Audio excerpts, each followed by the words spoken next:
Bonjour et bienvenue dans ce nouveau débrief. Aujourd'hui, on va s'attaquer sur le Grand Prix d'Australie. Il s'est passé littéralement beaucoup de choses et je pense que c'est très intéressant qu'on regarde point par point sur ce qui s'est passé. Comme d'habitude, on va regarder les moments clés, on va parler des stratégies et on va commencer directement avec l'abandon de Max Verstappen, l'un des faits marquants de ce Grand Prix d'Australie. Malchance au hasard, mais c'est exactement au même endroit où Max Verstappen avait abandonné lors de son dernier Grand Prix. La dernière fois qu'il avait abandonné dans un Grand Prix, c'était au circuit d'Australie. Sur cette image exactement. Alors, je ne sais pas si c'est de la malchance, si c'est le circuit qui ne veut pas lui ou lui ne veut pas du circuit, mais en tout cas, Verstappen, c'est compliqué. Alors, côté abandon, il n'y a pas du côté uniquement de Red Bull où il y a des abandons, puisque Hamilton et Russell du côté de Mercedes ont tous les deux malheureusement perdu leur voiture. Hamilton, problème moteur, et George Russell sur un accident, on va y revenir un petit peu après. Là, malheureusement, c'est du côté malchanceux, mais alors du côté chanceux, on a, les amis, Ferrari. Ferrari is back, Ferrari est de retour. Et alors, en tant que tifosi, en tant que fan de Ferrari, je suis comblé, je suis hyper heureux de voir les deux pilotes pouvoir célébrer, être sur le podium. Dans tous les cas, ça c'est un peu les faits marquants. On va revenir point par point comme je vous l'ai dit. Et on va commencer directement, si vous ne connaissez pas plus que ça le circuit, on commence avec le circuit d'Australie. Le circuit d'Australie, c'est un circuit du coup situé à Melbourne avec 5 km 275 de long, 14 virages et 4 zones de DRS. Ils ont voulu augmenter, comme vous le savez, la zone de DRS pour avoir plus d'action, plus de dépassements. Et finalement, ils ont bien réussi leur coup parce qu'il y a quand même beaucoup de dépassements. Des dépassements vraiment très intéressants entre le virage 9 et 10.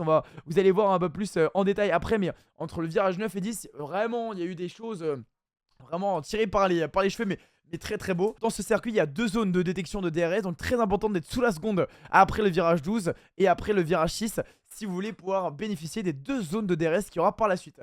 On est sur un circuit avec 5 virages gauche et 9 virages droite.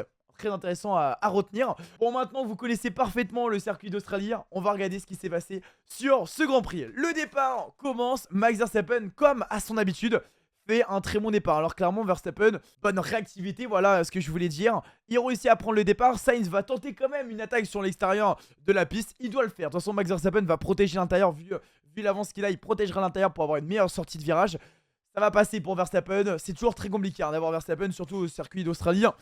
C'est compliqué. Alors, intéressant de notifier, de regarder les Aston Martin tenter l'extérieur et Kick, la livrée Kick, donc la livrée State, tenter un 3 de front dans ce premier virage. Bon, de toute façon, si on peut aller prendre quelques places à droite et à gauche, let's go les prendre. On va avoir ici même Sergio Perez, parce que Sergio Perez, on rappelle, il a un petit peu loupé ses qualifications, il commence loin à cause de sa pénalité. Et il doit impérativement revenir, parce qu'on rappelle, sa place, elle est quand même dangereuse, il n'a pas une place confortable, il doit faire une grosse saison s'il veut continuer l'aventure. Et là, il est 6ème, il faut qu'il performe. Et il y a une Mercedes et une Aston Martin qui sont juste à côté de lui pour l'attaquer. Donc attention, Aston Martin peut venir le dépasser, la Mercedes également. Et Perez doit montrer qui il est. On arrive au tour numéro 2. Et là, attention, parce que Max Verstappen et Carlos Sainz ont réussi à prendre 1 seconde 6 d'avance sur Lando Norris et du coup sur le reste des pilotes. Et là, on a le DRS. Donc, on en parlait quelques temps avant. La zone de détection a été activée. Et chose nouvelle qui s'est passée dans la saison 2024. Le DRS est autorisé à partir du tour numéro 2. Si vous n'êtes pas au courant, maintenant, vous pouvez utiliser le DRS au tour numéro 2. Du coup, Sainz a le DRS. Et là, aussi étonnant que cela puisse paraître, Sainz va tenter une attaque sur Verstappen. Il va même le doubler avant le virage. On en parlait un petit peu avant. C'est un virage on va avoir beaucoup de dépassements grâce au DRS. Et Sainz vient réussir à doubler Verstappen. Alors là, en tant que fan Ferrari, je peux vous dire que nous, devant notre écran, on était on fire. On était en mode putain, mais on peut peut-être le faire. C'est peut-être notre moment. Et là, tour numéro 4, mesdames et messieurs, on arrive sur l'un des scénarios les plus inimaginables. Enfin, on pouvait pas imaginer ça. Max Verstappen, mesdames et messieurs, problème sur le pneu arrière droite. On ne comprend pas trop ce qui se passe. On peut voir de la fumée sortir. Max Verstappen va perdre beaucoup de temps. Il passe de la première place, il va se retrouver 10ème à l'autre bout du monde. Et là, il va appeler la radio. Il va dire I have a smoke. Fire, break my brake. Alors, j'ai de la fumée, du feu sur mes freins. Voilà, donc les freins, il y a du feu, il y a de la fumée. On va lui demander de rentrer au centre directement pour essayer de regarder. On peut voir ici, on peut notamment regarder ici, il y a des flammes, il y a de la flamme, il y a de la fumée. Ils vont essayer, les commissaires, ils vont éteindre un petit peu le feu. Ils vont essayer de voir un petit peu ce qui se passe pour voir s'ils peuvent le faire redémarrer. Le but pour Red Bull à ce moment-là, c'est de faire redémarrer la voiture et qu'ils repartent. Malheureusement pour lui, le feu, on peut voir dans le replay, pardon, au moment où il y a eu un pet, il y a eu un pet et un nuage noir de fumée. Regardez comment qui sort de nulle part. Et là, c'était trop compliqué. Impossible pour Verstappen de redémarrer. Il va abandonner là, va prendre pour la première fois la saison 0 points. et peut-être relancer le championnat. Spoil, c'est faux. Mais en tout cas, au moins, on sait qu'on va avoir une course complètement folle. On arrive au tour 17 et là, malheureusement, deuxième abandon au moment où Carlos Sainz s'arrête au stand, hein, ici même, avec un arrêt plutôt correct, 2 secondes 6, c'est plutôt correct. Lewis Hamilton, son moteur s'arrête net, mais coupure nette et intense. Hein. Je sais pas si vous avez vu l'image en direct, mais il roulait, genre vraiment net, sans bavure. Lewis Hamilton va venir se garer sur le côté gauche et ça va créer une virtuelle safety car. À ce moment-là, on peut voir à gauche, regardez ceux qui ont fait des arrêts et ceux qui n'ont pas fait d'arrêt. C'est Fernando Alonso clairement qui fait la bonne opération. Il n'a pas fait d'arrêt au stand encore à l'actuel et il va pouvoir bénéficier de ça. Il va s'arrêter du coup. À ce moment-là, c'est le meilleur moment pour lui de s'arrêter au stand et tenter du coup de partir sur une stratégie différente. Il va faire un arrêt de 2 secondes 8.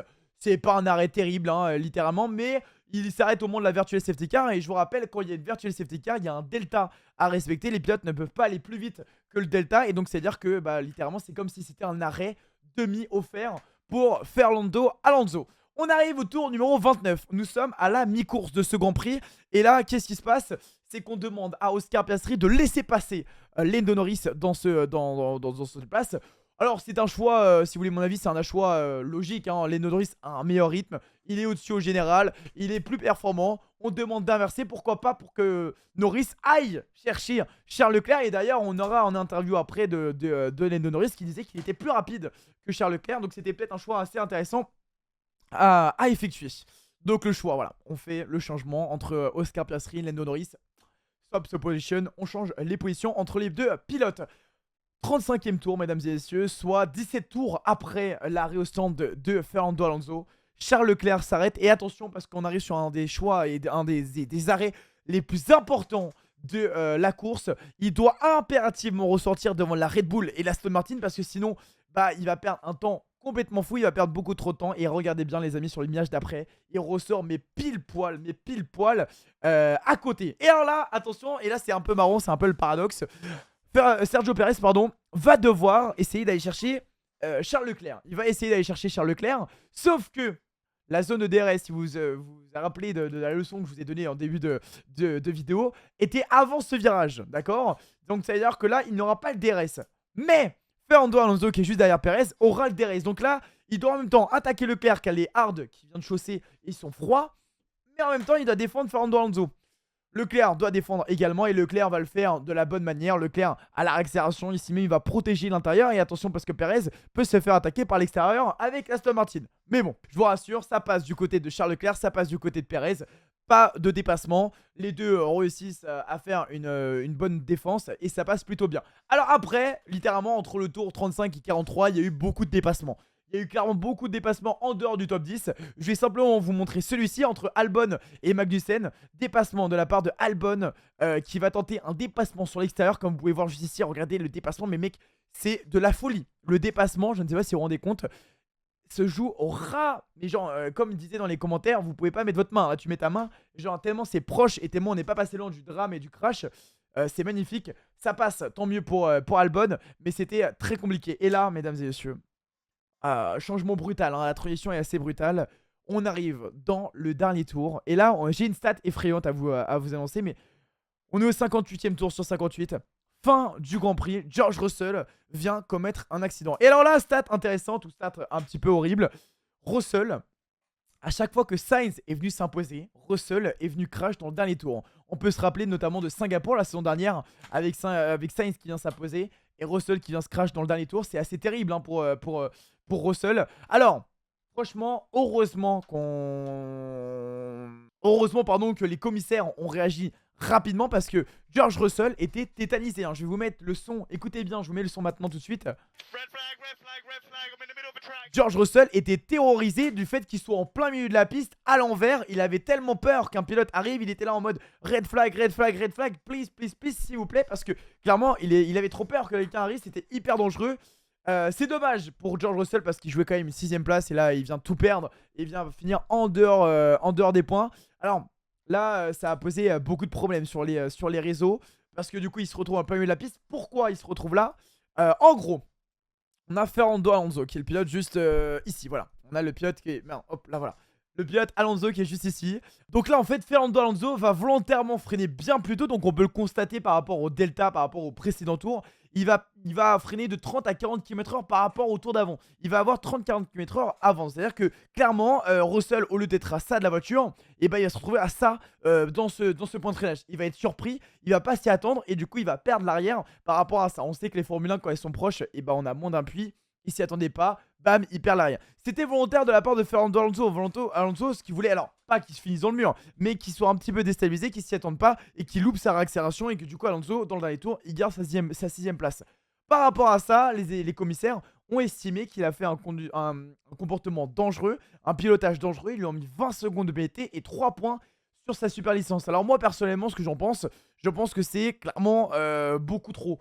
C'est vraiment beaucoup. Alors certes, ça peut être dangereux, mais alors là, de mettre 20 secondes et 3 points, je trouve ça vraiment short. Après, je suis simplement un spectateur et je regarde juste la Formule 1. Et du coup, ça fait passer Fernando Alonso de la 6ème à la 8ème place. D'ailleurs, j'ai besoin de vous les amis, je vais sélectionner un de vos commentaires par rapport à la question que je vais vous poser. Comme ça, je vais l'afficher dans la prochaine vidéo. Si vous voulez passer dans la prochaine vidéo, dites-moi, est-ce que oui ou non, pour vous, c'était mérité la pénalité et les points de Fernando Alonso? Dites-moi en commentaire avec un petit argument et je le prendrai pour la prochaine vidéo YouTube. Il perd l'arrière, il vient taper le mur, comme vous pouvez voir, il vient taper ce mur ici d'une vitesse assez forte, se retrouvant après sur le plein milieu de la piste quoi. Bon, sinon George Russell est sorti indemne, zéro problème sur Russell, c'est le principal. Tout le monde à la radio, ils ont tous dit calmez-vous, drapeau jaune, gros accident, faites attention, comme ça il n'y a pas eu de soucis. Mais à cause de ça, du coup, on a fini la course sous virtuel safety car avec un magnifique doublé de Ferrari. Alors ça aurait pas changé grand chose, à part s'il y aurait eu un crash dans le dernier tour, mais bon, on le saura jamais. Ça aurait pas changé grand chose. Victoire de Carlos Sainz, deuxième place de Charles Leclerc et Lando Norris qui vient compléter ce podium. Fernando Alonso qui finit 6ème, mais avec les pénalités va finir à la 8ème place si je dis pas de bêtises. Fernando Alonso perd 2 places à cause de ça. C'est Charles Leclerc qui vient réaliser le meilleur tour avec une 19.8 et vient prendre le petit point bonus. En termes de classification pour le classement général, Verstappen vient perdre des points. Attention, Verstappen n'est plus qu'à 4 points de Charles Leclerc. Charles Leclerc qui a réussi à prendre la 2ème place avec 47 points. Il passe devant Sergio Perez.